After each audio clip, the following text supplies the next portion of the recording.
I'm J.Maxwell. Welcome back to my channel. This is J.Max Reax, and today I'm going to be watching a Legends panel video that says Empress Janet Jackson responds to Swizz Beatz versus Battle Shade. I was discussing something in the comments with somebody and they mentioned this one, and I was like, oh wait, let me go watch that. Let's see what happens.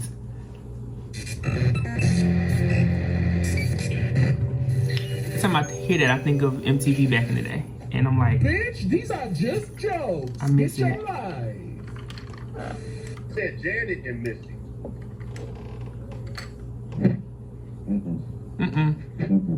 Because Missy could be multiple people. Janet got to just be Janet. Yeah, but they are great friends. They love each other. I could see it from that angle. I'm telling No, you sir. what Missy gonna say. Missy gonna want to celebrate with somebody of her caliber that she knows that it's gonna be a great celebration. I know my sister. I don't think. Missy said Janet walked too big. I don't think so. Disagree. I don't agree with that. I disagree. I disagree with that. You po-two bird looking, praying mantis head having, pterodactyl squawking, emaciated bag of bones. Actually, looking at your dusty ass, you look like every bird of prey and insect in existence. I don't have the vault? Girl, kaboom. I have more hits on my bedside table than you've seen in a lifetime. But more on your abysmal stats later. I have been in the game for nearly 5 decades. 47 years to be exact. In fact, I've been in the game longer than you've been alive. Just because the paparazzi has photographed me over the years wearing my vast collection of watches from Rolex, Cartier, and Audemars Piguet. And for you broke bitches, that's one of the most expensive brands on the planet. Get money? Just because I'm wearing one of those timepieces does not mean I have time for your bullshit. But since you tried my vault, let's open it up. And everyone at home, get ready to do your math. Because you'll quickly see that him coming from me does not add up. I have accumulated over 30 #1 hits across multiple Billboard charts, spanning 4 decades. By the way, multiple Billboard charts means multiple genres, you dumb bitch. 10 #1 hits on the Hot 100 charts, 20 #1 hits on the dance charts, and 16 #1 hits on the R&B charts. Motherfucker, I even had a song that reached the top 10 on Billboard's crossover rock chart. Black Cat, a song that I wrote and composed by myself. Oh my. Oh, no, sis. You don't speak. You're only here to get this read. Let's continue. I ranked at number 7 on Billboard's greatest Hot 100 artists of all time list. One spot ahead of my brother Michael. You know Michael Jackson, the most successful artist of all time? Yeah, I ranked ahead of him based on my success on the Hot 100 chart. And that's no shade, Mike, but we're speaking facts here. And I'm reading the eyes out of his elongated head shaped like a used condom looking ass. No! Pull out all of your receipts. Drag him, dunk. I bet you wish you never said that, huh? Provolone, cheddar, Asiago, Swiss cheese, whatever your name is. Speaking of my family, Damn. the Jacksons, music royalty, the first family of music, yeah, pioneering, chart-topping, legendary, iconic shit. The 2 biggest hit singles credited to our family belong to me. That's the way love goes, and all for you. And if you don't believe me, Google. It exists. Look it up. I have 7 #1 albums to my credit. I am the only black artist with #1 albums spanning 4 decades on the Billboard charts consecutively. Only 4 artists have accomplished this on Billboard's Top 200 chart. Yeah, she, me, her, I am the only black artist a part of that group. And last, but certainly not least, I have sold over 160 million records worldwide. Now, let's see. According to Wikipedia, you're some kind of producer, right? Not Wikipedia. Obviously not top tier. Here's the reason I've never worked with you nor acknowledged your existence. But guess what, you receding hairline, George Jefferson looking clone? During the Rhythm Nation era, I became the first woman nominated for the Producer of the Year Grammy. Again, first woman nominated Producer of the Year. Yup. That's me. By the way, the Rhythm Nation era began in 1989. You know, before your 12th birthday, before you got into the industry and started flopping, before you cheated on your first wife, Mashonda, with Alicia.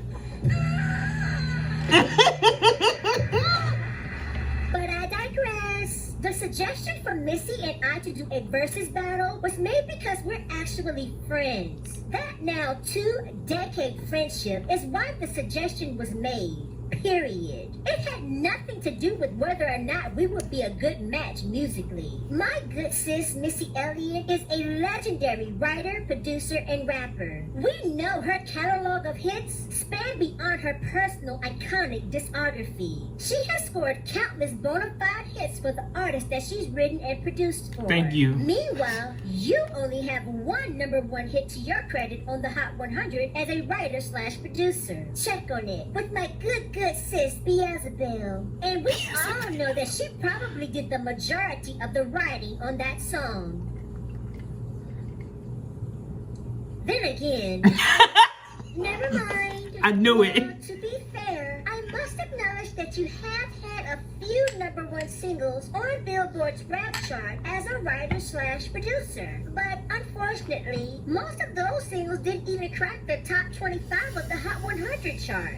In fact, after doing a bit of research, emphasis on a bit because apparently your list of accomplishments fits on half a post-it note with room to spare. That's I have damn noticed it. that virtually every record that you produced tumbled down the charts almost instantly following release. In fact, your failures as a producer brings to mind one of my favorite She said gospel tumble down. songs. Why are they like this? But come to think of it, unlike a person who fell down, the singles that you write and produce never get up.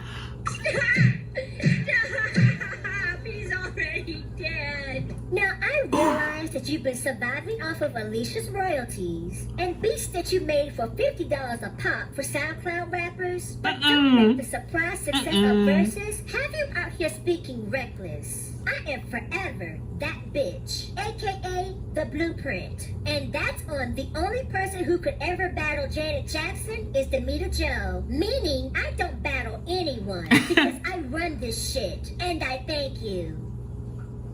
Ho. Not ho. Oh.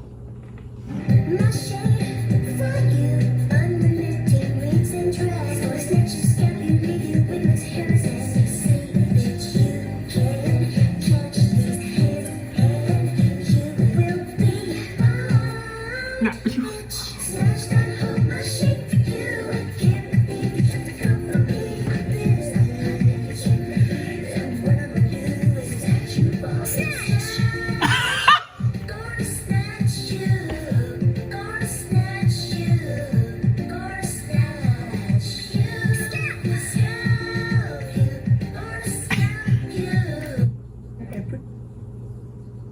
Oh, wait a minute.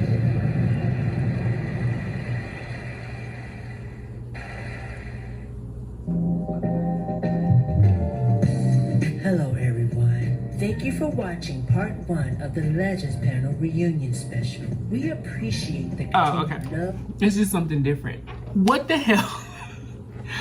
Oh, what the hell?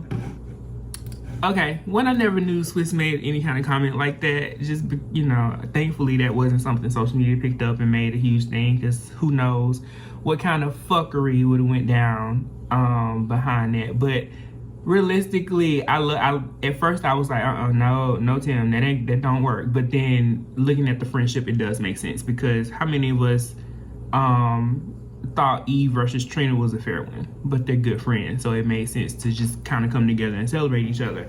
But yeah, when I watched this, I'm thinking to myself, like, who could stand against Missy for sure? I don't know who could stand against her. I just don't, unless it's a friend like that. And then in like-mindedness, who could stand against Janet, really?